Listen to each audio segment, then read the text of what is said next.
Now Adnan makes a cut, gets looked off, gets looked off, gets looked off, looked off.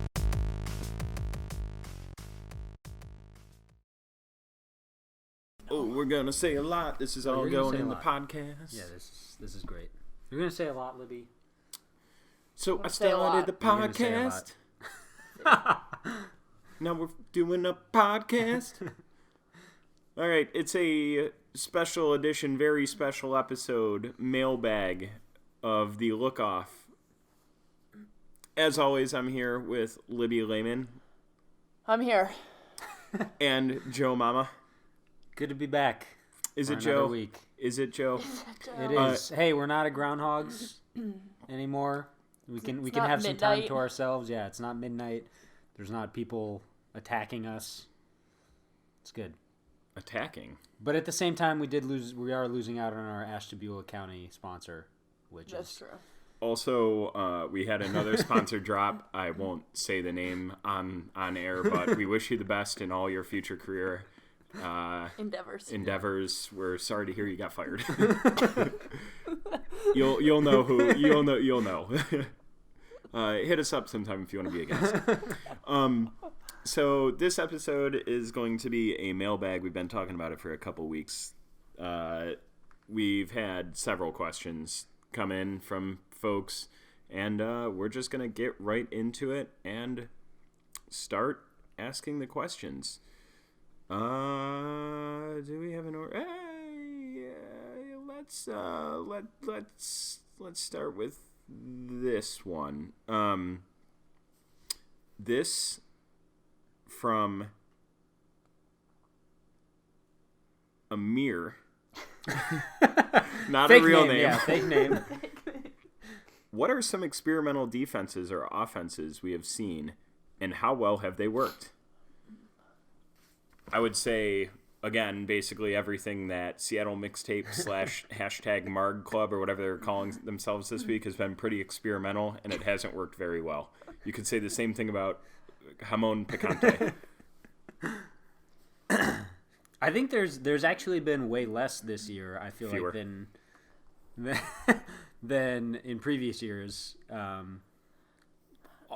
Pretty much everyone's running vert for the most part. Like, I think maybe Jamon Picante is running some host stack, and State's been running a bit, but like in general, I think there's been less variation. A few teams have tried to run zone very unsuccessfully. I think that what's been more successful is playing. There's been I guess at least against State. I know AARP played a lot of poaching defense, which I think really clogged up lanes, especially if teams have, dominant cutters upfield. So I think that's worked well. There's been also kind of to the same degree, both AARP as well as I know Abby's cool team. They were doing a lot. Sorry, not Abby's cool team. Mr. Rogers. Black Plague. Oh. They've been doing a lot where they've been pulling off of the handlers and poaching in those lanes. Again, I think that clogging upfield has been more successful, and I don't think that a lot of teams have taken advantage of that and been able to kind of manipulate that through the handler set. So I think that's one thing, I wouldn't say super experimental, but something that's been successful.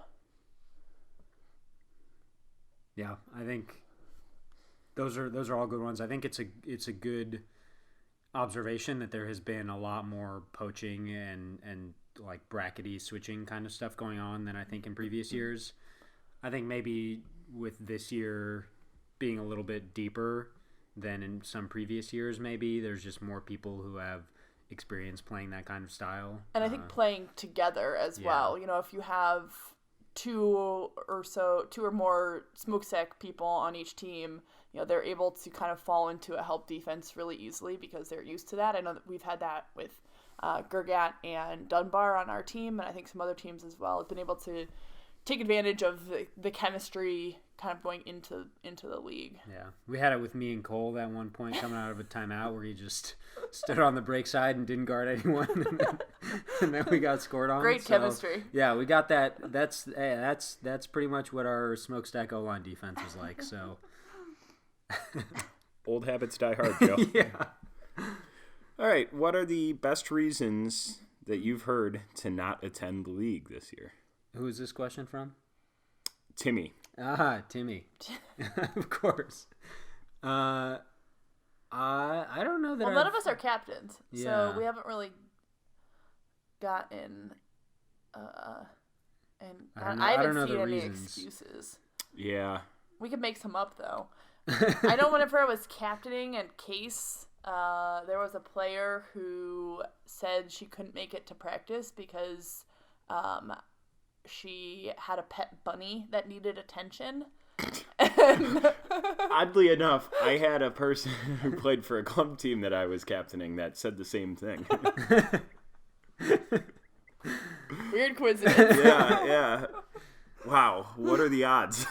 There's the classic. I don't remember who it was on Lake Effect who, like on the Friday night, as people were going to pick him up to go to a tournament, he says, "I can't go because the magnetic strip on my credit card stopped working, so therefore I can't go to the tournament." That's a classic. Yeah, that's a good one. We once had a person trying out that said that they couldn't make it because Venus was in retrograde that weekend. God, it was you, Brad. You're the one who said that. Yeah, it worked out for the best. I know I once encountered someone who couldn't go to a tournament because they hit a deer with their car. Oh, classic. Yeah, We did some bullshit excuses. We did have. I mean, this isn't like a bad excuse, just unfortunate timing, which was in our game against Hamon Picante, where Katie had to leave late in the game to go to work, and as soon as she left, everything went downhill. It's basically why we won. So that was unfortunate. Thank you, Katie. Yeah. But, I mean, work is legit, I guess. Or, I mean, maybe she didn't have to go to work. She just wanted to. Yeah, maybe that was the excuse. All right, well, this next question from Julia. What is the next improvement to Winter League? More teams? More media? Change in format? Question mark, question mark, question mark, question mark? I think the death of this podcast. I think that would be a big improvement. So less media. Fewer media. Fewer media. Brad doing rankings write-ups again. That's not happening. Not with this albatross dragging me down. Honestly, I don't think more teams is the answer. Like, this seems like a decent number of people. It's enough weeks. I don't want it to be any longer. I don't even know how to answer this question. Going 3-3 completely would probably be cool. Taking a dude or two off of every roster would be nice. If we could go 6-6, 6 men, 6 women, I think that's the ideal. I agree. But other than that, format-wise, maybe we talk a lot about how much it sucks how much time we waste. If you look at the videos online, I'm told they're somewhere between 25 and 35 minutes, which means that in an hour of play, we have more than half of the time is downtime. Maybe we don't even pull the disc. The other team just picks it up and walks it to the line. You do quicker subs. I know I've heard of some other cities doing that in their leagues. I don't know how much I like that. I like the flow of the game, but it's something to think about. I think that's something that I know we've talked about in past years, and I think one of the big reasons why Winter League is as successful as it is because it feels so much just like Ultimate actually does. A lot of times in indoors, you have to sacrifice kind of how we know to play Ultimate sort of in its pure form because of space constraints or personnel constraints or time constraints. And so I think if we start to do too many things, I mean, I think there's good reasoning and justification for different changes, but I think we should be cautious about getting away too much from, just an ultimate game. Too many changes, and before we know it, we'll be playing Tiddlywinks. It's a slippery slope argument, if I've ever heard one, Libby. I do think, if anything, I would like to see maybe like a little bit more resources going into the rec league, and some of like the same, I guess just like hype or camaraderie or community happening around that on the other side of the field. If we can figure out a schedule where, there's equal number of rec, we have 8 rec league teams as well. Again, they really, I know that rec league really struggles with getting enough women. I think most of those teams have maybe 1 or 2 women per team. So I know it's a different league, but I'd like to see the 2 leagues, I think, support and complement each other a little bit more. Yeah, I agree with pretty much everything Libby said. That's the wanting to play real Ultimate has always been a big argument of mine against the hockey subs or make it, take it, make it, drop it, whatever. I also think, if we could go to 3 women permanently, but obviously there's issues with the number of people. I think one interesting thing that we could, not that I would advocate for this, because with 8 teams, I kind of like the 7-week schedule and you play everybody and then you have the playoffs, but you could move to doing a Swiss draw sort of thing, where basically you the first week is random and then the second week you play against teams that won. So basically each week's schedule is determined by you're getting a game against the team that is theoretically closest to you in skill or performance or whatever, based on record and point diff, some combination of that. Could be an interesting way to sort of change things up, and you could, if you did that, you could potentially shorten the season and sort of get to playoffs or whatever sooner. But I'm not, I mean, like I said, I like the setup currently, especially in the way it's been the last couple years, where it's been competitive all the way through, the last weeks, and even the bottom teams are playing close games, which we've talked about. There's been a lot more blowouts this year, but even still, I was talking to Haley about this right before recording, Haley Devine on Mr. Rogers' team, and they're 4-0, but they played pretty close against my team. They played pretty close against Felipe's team, pretty close against Lynch's team. I think they won all of those games by 1 or 2 points, and they blew out AARP. But if you look at that, maybe the gap, if a team plays well or whatever, there's still competitive games. So, I mean, I like the format of being able to play every team and try to show up and prove your best. Well, it's funny you mentioned gap, because the next question is best heckle. And I think all of the best heckles have been directed at Andy. I was going to say the same thing. Mainly, somebody, every time he grabs a disc, yells out, "Shooter." And when he dropped a pool and everybody started chanting 10, 10, 10. I felt so bad. Yeah, I did too. It was it was funny, though. It was funny. Yeah. I think that was especially good because the crowd was especially raucous that night. So there was just an absolute well, it's because uproar. we started out with the mixtape versus Hamon game, Right. which really set the tone. So everyone just wanted to forget that ever happened. Yeah, a world record may or may not have been set that night. We don't know. We're still waiting to hear back from Guinness.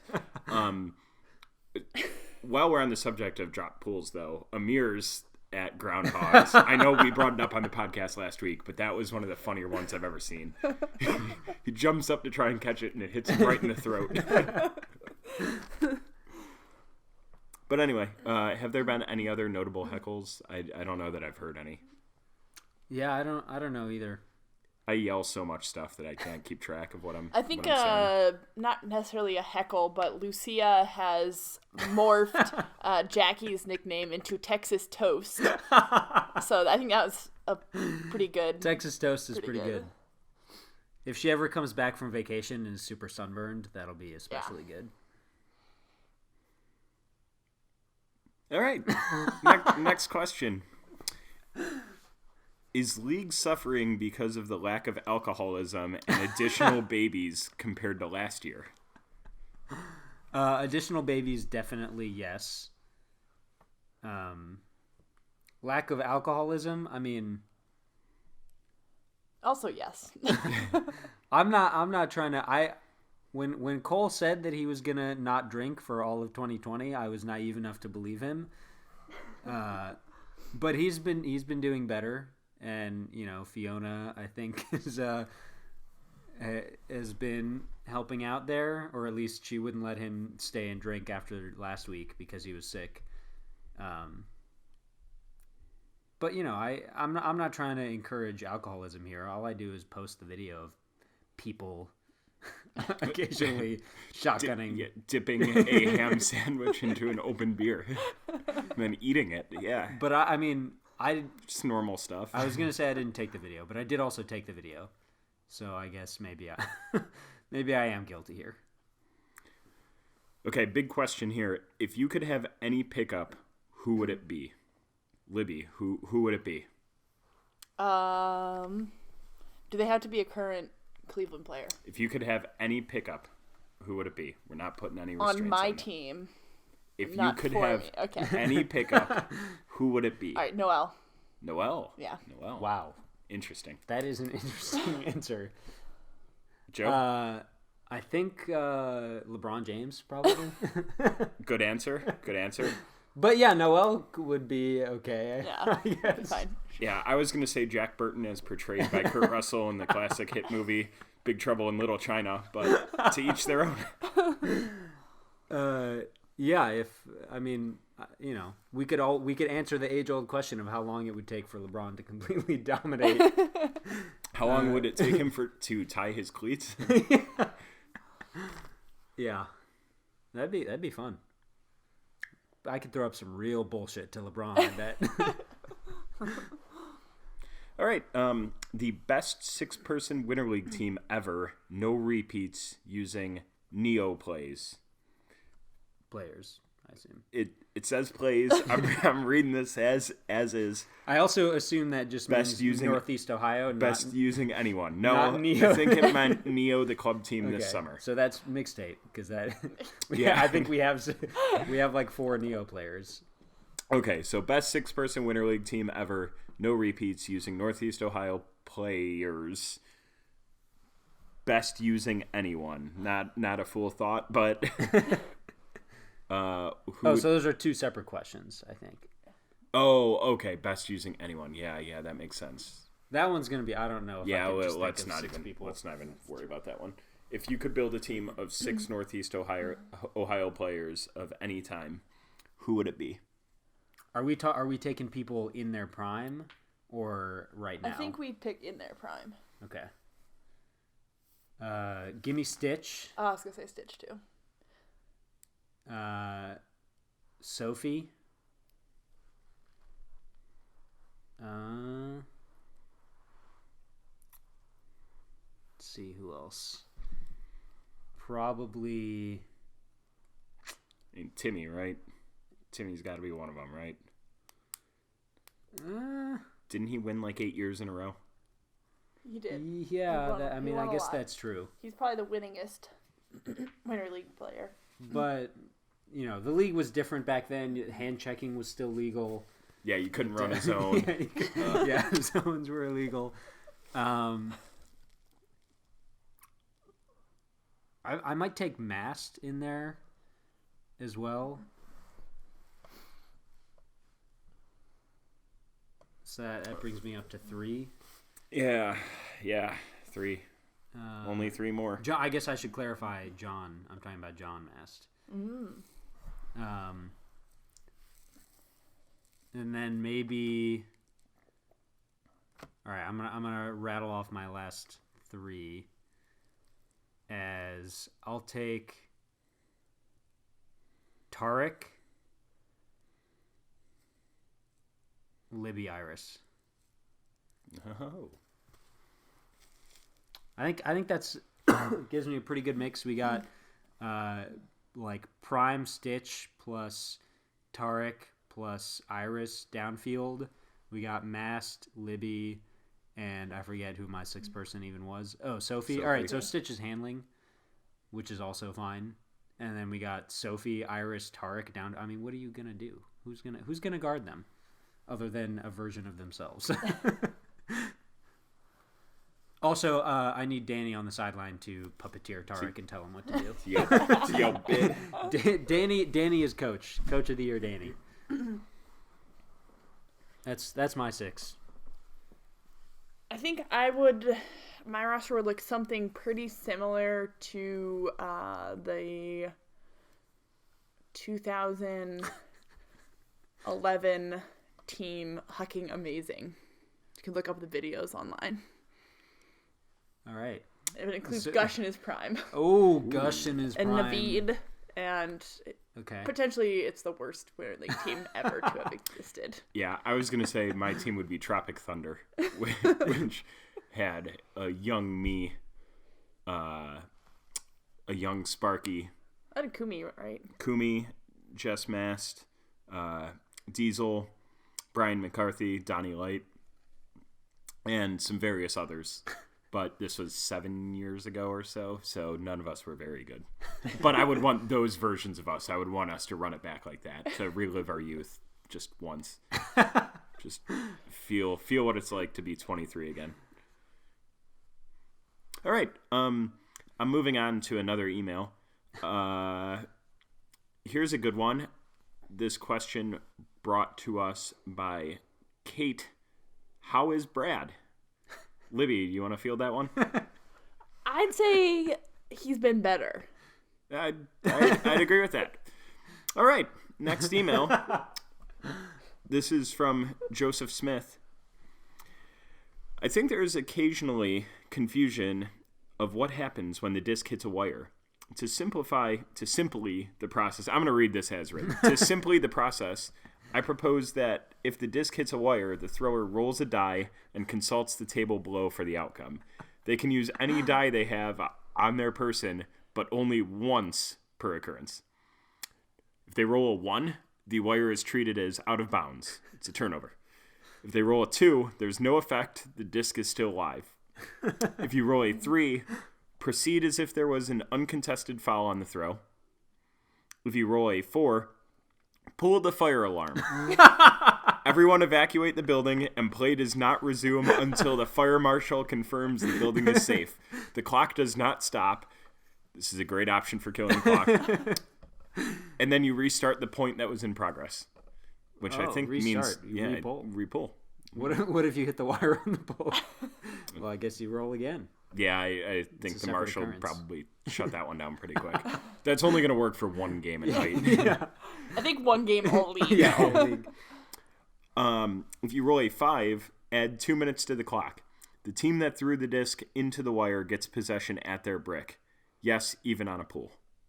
So intentionally pull into the wire, and then hope you roll a 5. But that also adds 2 minutes to the clock. Yeah. So if you're coming back, if you're on a comeback, you want more time, and you get the disc. That sounds great. Yeah. Or if you roll a 6 or higher, the team that hits the wire scores 1 point. The next player to touch the disc gains possession. Wait, the next player to touch it, meaning as soon as you roll a 6, it becomes a mad dash to go touch the disc? I think that you ideally would be rolling this as the disc is still in play. I'm trying to think of how this would work. Yeah, you'd probably need to roll it before the play finished so that you'd know how you'd want to react. So everyone has to hold a die on their person at all times, so that if it hits a wire, you can quickly pull it out and roll it before the disc hits the ground. That's what I think. I think is the best optimization of this. All right. Well, you heard that. Everybody bring your dice. Yeah, so to answer the question for a rule change from that first email, that. Yes. Yeah. That's what we need to make the league more exciting. All right, back to real stuff. Who are the best teams against the spread? So we have a pick'em, which means we have spreads and we have against the spread data. So I ran these numbers today. I know which teams are the best and which are the worst against the spread. Libby, Joe, would you like to take a guess? Well, I don't really know what this means. So we'll explain it in case the listeners don't. But Libby, why don't you? In the meantime, am take I a saying guess. the best or the worst against the spread? Let's go with best first. I'm gonna say Pots. Okay. And I'm going to go with Geib, Mr. Rogers' Neighborhood. And who would you say is the worst? I'm going to say Jamon Picante is the worst. I'm gonna go with AARP. Oh, interesting. So every game, a panel of experts. Expert, yeah, a panel, a person decides what the line is going to be for the game. Basically, they say, I think this team is going to win by X amount of points, and they try and pin it so that it's within half a point. So if my team was playing Joe's team and we thought my team was going to win by 2 or 3 points, we'd basically want to say my team is favored by 2.5 points. The goal of setting lines from a bookie's perspective is to get 50% of people to bet on one side and 50% to bet on the other, or well, actually 50% of the money, not necessarily the bets, so that in the end you make out with the your cut and you don't lose money on the bet. But for these instances, we're just trying to make it as close to what we predict the game to be as possible. So I know that's a lot of rambling for the non-gamblers out here. My advice to you is start gambling on sports. It's a lot of fun. So basically, we set a spread saying we think that this team is going to win by about this many points. It's always a half point so that there can't be a tie. And then we've tracked teams against the spread, meaning if my team was... It's possible to cover the spread and still lose the game. If my team is predicted to lose by 3.5 points and we only lose by 1, we have covered. Therefore, you beat the spread. We beat the spread. We are 1-0 against the spread, but we're 0-1 in losing. So basically, against the spread is how many times did we expect a team to lose that, or how many times did a team exceed their expectations in terms as set by Lynch. As set by Lynch. So there are a few. First, I'll say the teams that are best against the spread are Potts. So Libby was right, and Abby C. They are both 3-1 against the spread. The teams that are the worst are Felipe and Lynch. Now, wow, some fun stats here. Well, this is this the IJ's? This is our IJ's Nito stat of the night. Yeah, IJ's Nito stat of the night. Shout out to Iris Eliza Oshadega Javersack. Abby's fun team has not been favored in a single game they've played. They are currently 1-3. No, they're 2-2. They're currently 2-2, and they're 3-1 against the spread. So as an underdog, they're 3-1 against the spread. Basically, Lynch thinks that they're terrible and they're going to lose a lot of games. So does Iris. And they're winning games, and they're also losing games closer than expected. Probably. I don't have the exact game breakdowns. Similarly, Chelsea's team has been the underdog in every single game they've played. And they're 2-2 against the spread. They've won 2 and lost 2. So Lynch's team, not to say that there's anything weird going on here, but when Lynch's team has been favored in 3 games and unfavored in 1, they are 0-3 in the games where they're favored, and they are 1-0 in games where they're the underdog. So basically he doesn't cover when he expects them to win. They just have had a bunch of close games is what it comes down to. He's expected his team to be blow out some teams, and they've won by 1 or 2. And we should check what his pick'em picks are. It seems like there could be something fishy going on there, Lynch.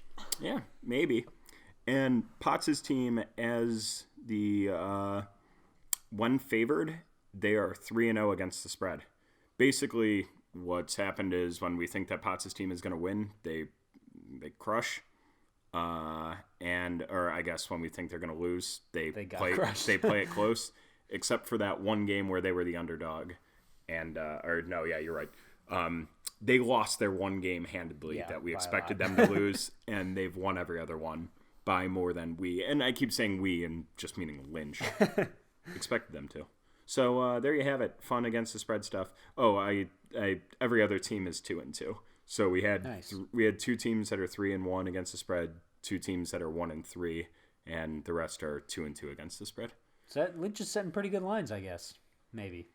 Or maybe that's not what that means at all. I don't think that's what that means at all. We'd have to check how Ignore close Joe, edit the. No, we don't say nice things about Lynch. We don't say nice things about. All right. Yeah, I'll take that part out. I think we have a few more questions. This one is stated as clock opinion, not so much of a question, but it's something that we will talk about, and I think they raise a good point. This is sent to us by Peter Tokar Peter. Thoughts on what should happen if a timeout is called within the last minute of a game with a score within 1. By the letter, the clock goes up a minute, then would stop at 1 minute until play resumed due to the last minute rules. This would be an easy way to get more time in a close game, although I'm guessing the intention of the rules would be for the clock to stop and resume with play. This came up in the Seattle mixtape Hamon Picante game, and the clock was just paused until the game resumed. Now, I don't think the rule is explicitly written that way, but I think the way the rule is understood is within a minute left. If there's under a minute left in a game that's within 1, the clock stops during a timeout and doesn't restart until the game starts. So I think that was played correctly. Yeah, I agree. I think maybe the one thing you could do is you could still add a minute, but then not stop the clock until you get back to your original time. So, like, if you call a timeout, but you can get it moving in less than a minute, then maybe you could gain a little bit of time, but, like, there isn't really incentive. There's incentive usually for one team to do that, but not for the other, so I don't know that would really make a big difference, and it's just kind of extra work. So I feel like just the way it was played in our game, like, we weren't calling that timeout because we were trying to add a minute to the clock. It was more just like we needed the timeout. But that is an interesting point, that the letter of the law is sort of written like that. But yeah. On the same lines, Peter Tokar Peter asks, well, not so much asks, but I'll phrase it in a question. How would we recommend enforcing the 1 minute timeout rule? Because for the most part, teams take way more than 1 minute. We add 1 minute to the clock, and then teams just play whenever they're ready to play again. So how would we recommend enforcing that? And I'll add the addendum if we even would want to enforce that. Personally, I don't think we do. I think we just let that go as is. Nobody is being egregious with their timeout taking, I don't think. I mean, I think some of them are pretty egregious. I think some of them could easily be twice. Yeah. You just only, because you only get a maximum 2 per game, it's not so bad.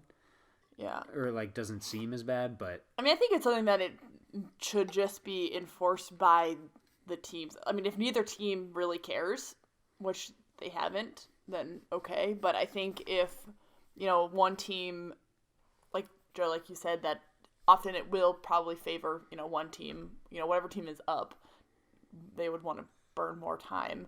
So I think it's kind of on the team that wants to get the game started again, or should want to get the game started again, to kind of, get set up and push the other team to. Yeah, I mean, I sort of agree, but I also feel like what ends up happening in those situations is, like, one team, especially like the team on offense usually, Or just like even if you do it that way, you still sort of lose the time on like when team's like, all right, like we're gonna get set up, or like we're gonna have a line out there, and then the other team's still huddled, and then you like yell at them. I think that the ideal would be if you had someone like Iris is a commissioner, or it could be anyone else that's like giving like countdowns, like all right, 30 seconds left, 15 seconds left, like it would be in an observed game where the observers would say you have this many seconds till the timeout's over. That would be ideal for like enforcing it. And again, like I'm definitely in favor of doing things like changing the out of bounds pull rules to make more pulls inbounds. Like I want to be able to play more ultimate in the time we have. So yeah, like making sure the timeouts are actually a minute instead of 2 or more, I think would be good. But it's like, it's another thing for people to do. We already, it's already sometimes tough to get people who are focused and paying attention and, especially because no one motivated even enough knows how to run that. the clock anyways. Yeah. Well, not until we release that tutorial. Yeah, that's true. Did we talk about that on the podcast? Yeah, it was last week. Okay. Yeah, that's coming soon. That's how we're gonna improve League.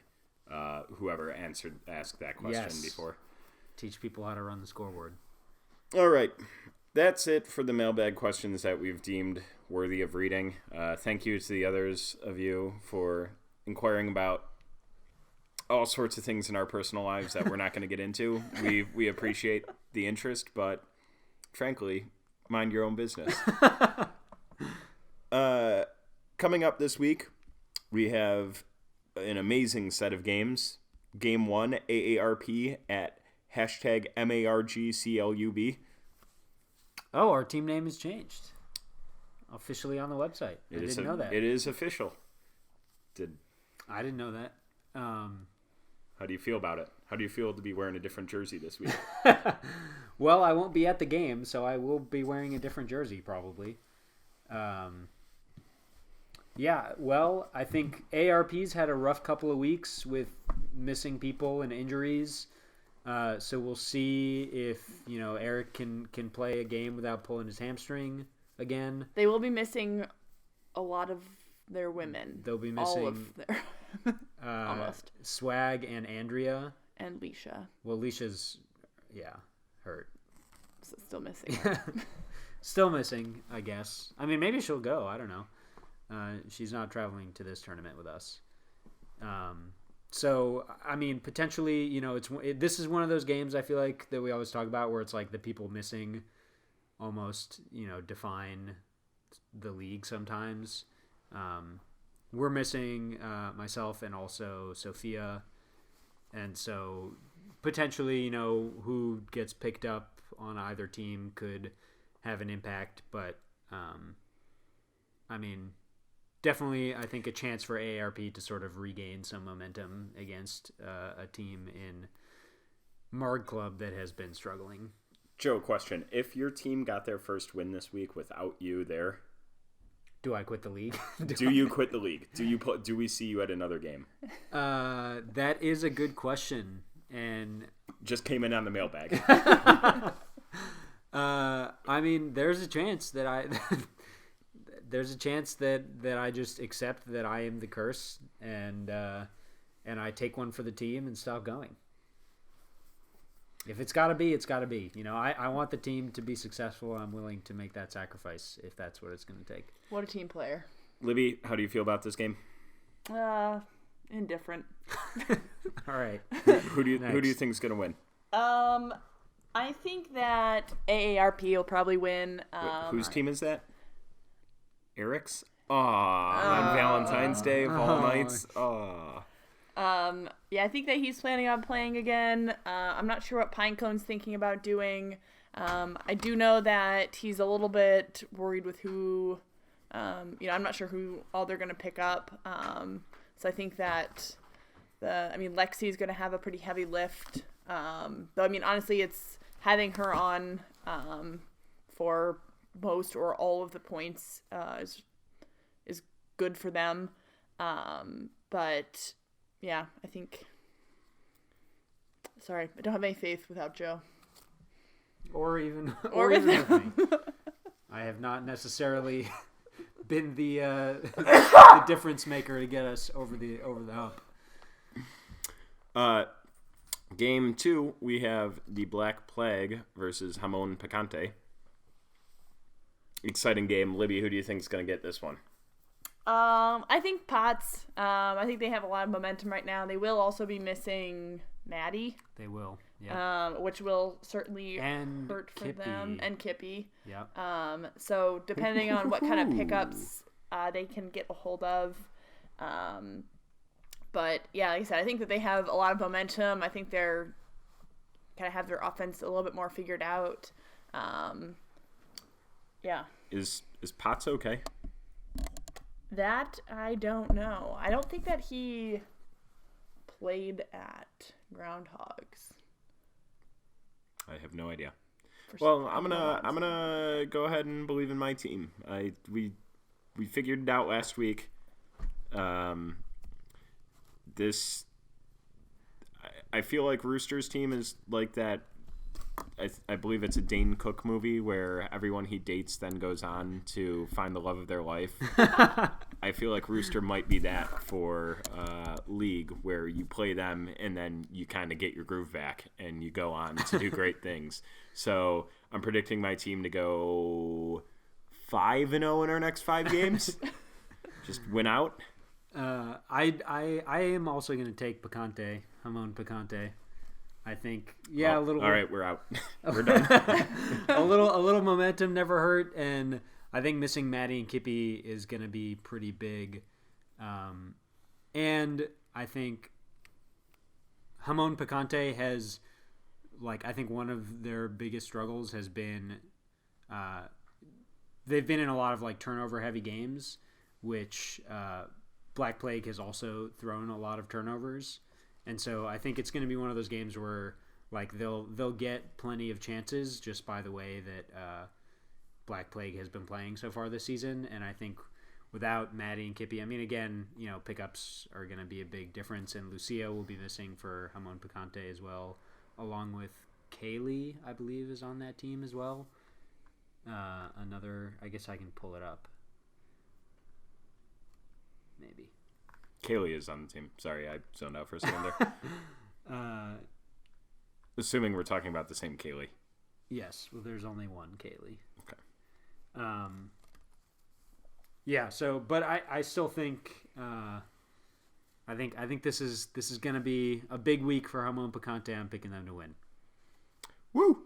Game 3, Mr. Rogers' Neighborhood versus Poulet versus Lynch's team. Big game, big heavyweights going to battle. Possible playoff preview, possible finals preview. That's what the people are saying. Who's to say? We don't know. Joe, what do you think about this one? I mean, I guess we're starting to sound like broken records because there's just a lot of case women in the league, which means that on a weekend where we have a tournament, every team is missing multiple people. But they're missing MVP frontrunner Haley Devine, along with Aaron and Wan Young, who's also been playing super well for them all season. So I think that's going to be tough. Lynch has shown, not saying anything good about Lynch, but I don't think they're missing any case women. I think they are missing Jackie for Valentine's Day related. Oh, God. Just a big date night. Yeah, I don't think we mentioned that with AARP, but I think that they're also going to be missing Amir. Yeah, unrelated, but yes, for a similar reason. Valentine's Day. So I think I'm gonna take Lynch. I know it's almost become a meme of us / me picking against Mr. Rogers and them trash talking us, and they'll probably win this game by 10 points just to prove us wrong. But I'm gonna take Lynch. Libby? I agree. I think that I envision Mr. Rogers kind of struggling a little bit to find their stride without their case women. I think that they all have played a pretty big role in their successes. And with Lynch's team, at this point in the season, I think that while we've had a lot of really good pickups, I think teams have started to develop chemistry, and whenever that gets disrupted, I think it's a lot more detrimental now that we're kind of into the second half of the season. So I'm also going to go with Lynch. I'm going to go ahead and I'm going to take Mr. Rogers' Neighborhood because I've been there with them since day one. I've been their biggest fan. I've been touting them as the best team in the league since the draft night, really. Prove me wrong. Prove that I haven't been. So to all of you listening from Mr. Rogers, I love you deeply, and I cannot wait for you to win this game like I know you will and like I've been saying you will all season. All right, game 4 is I clicked off the page. So State and Abby's cool team. State and Abby's cool team. We have the Iris versus Libby matchup. Yeah. Iris versus Chelsea, probably a little bit as well. Yeah, I'm making Chelsea Garter the whole time for sure. Oh, actually, on that subject, we did have a tweet come in about guarding Iris, didn't we? Basically, last week on the podcast, somebody made, oh man, I have no idea who said what, but somebody made the comment, Jesus Christ, I'm not going to be able to find this. We should probably cut this out too. You talking about Dutch's tweet? Yeah, what was Dutch's tweet? Yeah, I sort of referenced it. I couldn't read it either, and I didn't know what it was. All right. This whole episode is a fucking mess. I was mentioned a lot, but I didn't. Yeah. So last week on the podcast, I said that Iris' team should throw up more bullshit to her because she's very good. And there were times in the game last week where I thought Tina was playing really aggressively, and they could have just thrown something up, and it might have worked. I didn't, because we were so rushed, and I don't remember exactly. I sort of started talking about this, but there was a point in the game where I was filming where I was like, oh, right now you could throw, she's open right now, we could throw to her, throw a blade to her right now, throw a hammer to her right now, and they didn't do it, and then they still scored, and I was like, well, maybe that's why this team is better than we were last year. So all that to say, don't take this podcast seriously. Yeah. We're mostly fucking around. Dutch pointed out on Twitter that I don't remember everything, but one of the things he pointed out was that Lynch's team had a good game plan with their marks that made it difficult, and that they didn't really do a great job of spacing to give Iris a ton of room. Definitely good points. My intention was not to call them out as not throwing to Iris or anything like that. It was just one of those things where, if you're a hammer, everything looks like a nail. So I see every moment that you could throw a blade to the back corner or into a wire or whatever, and that's the only thing I can see. So yeah, just to clear the air, so to speak. Yeah. I am feeling pretty confident. I think this potentially is the last week that we will have our full squad there. And you're going to be missing 3 women. So it looks like a lot of time covering Iris for Libby and Chelsea. So I don't know what we're going to do there, but... Wait, is Mia a case? She is, yeah. I didn't know that she was one still more year of playing. eligibility? Yeah, she's got her last year. Okay, well, time will tell. But yeah, I think that we learned stuff from our loss last week, and last week was Groundhogs. 2 weeks ago, So last game. I'm gonna take Chelsea as well. I think State's got this one.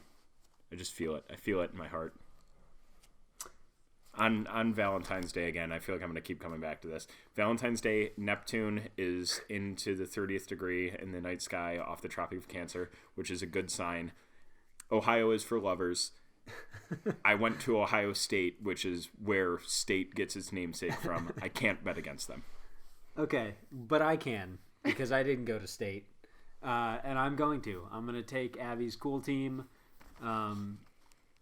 Yeah, I mean, they're good. They've lost a couple close games, but I think they're a very good team. I've been high on this team from the start, and I'm still pretty high on them, and I think they're going to pick up a win against a team that's going to have Chelsea and Libby having to do a lot of work on both sides of the disc. And as we all know, Libby's a little slow these days, a lot of shape. Washed up, you might say. Out to pasture, you might say. She's maybe got one more good year left. Maybe. 2 years away from being 2 years away. All right. So that's the episode. Thanks for writing in. Thanks for following along. This looks like it was a long one. It felt like a long one. Felt real long. Depends how much of that first shit show of 10 minutes we leave in there. So that's true. Currently we are at 56 minutes. So if the video is shorter than that, just rest assured that Joe cut out a lot of dead airtime and probably me singing songs. Do we have anything else to talk about? If nothing too pressing, we'll just save it for next week. Yeah, we can save it for Groundhogs. We had, unfortunately, none of the Cleveland teams could pull out the victory. Yeah, unfortunately, some people on our team decided that they needed to be home by 11:30 for an overnight tournament. So I don't know what you're talking about. Joe ditched our team when we needed him most. Okay, Libby pressured me into playing. I didn't even want to. Okay. Yeah, there were a couple Cleveland teams. There were several Cleveland teams. Those of you that were there know. The Cleveland team that Libby, Joseph, and myself were on made it to the finals by beating one of Felipe's teams, which made it to the semifinals. I know if you only listen to this for Winter League content, that probably sounds shocking.